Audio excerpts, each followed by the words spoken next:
Now, if you're looking to get started with your first fish, there are two main things that I want to recommend.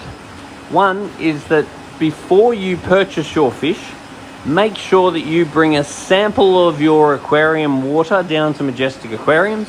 We can run it through our spin test machine for a very small fee, and within 2 minutes we can get a set of water tests that we can check that everything's okay. We also need a little video of your tank running. So if you've got fish, I want to see what fish you've got in there. I want to see what tank you've got and how it's all running. I'll then be confident in order to suggest some fish to you. And the first batch of fish you want is something that's nice and hardy, something very easy to keep, and preferably something relatively cheap. Things like platies would be really cool, a bit of color. And it's really good if your first batch of fish is something nice and free swimming, not something that's going to hide.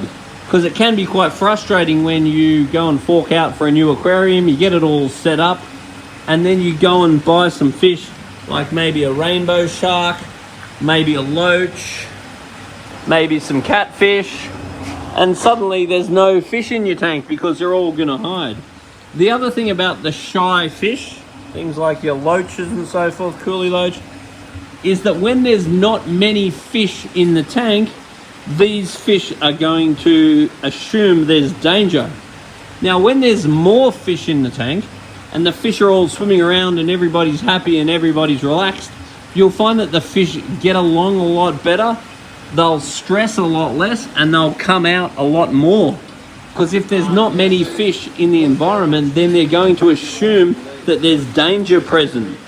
Also, you've got to understand the different groups of fish.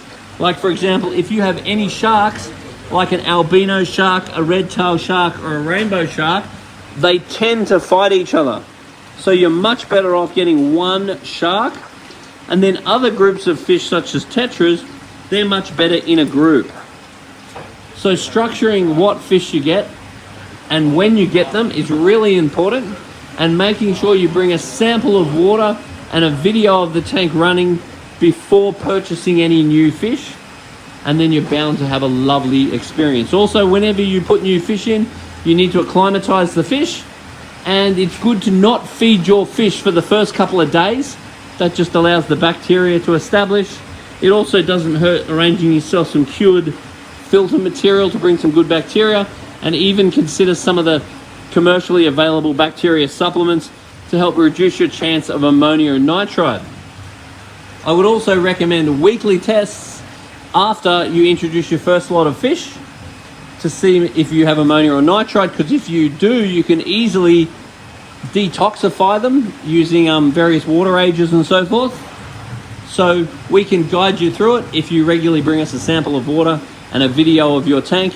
And once again, if you're in doubt with anything, if anything doesn't make sense, grab your phone, make a little video, let us see what's going on. It's also good to show any products that you have in case we need to suggest them. And keep your feeding very light for the first couple of weeks whenever introducing new fish.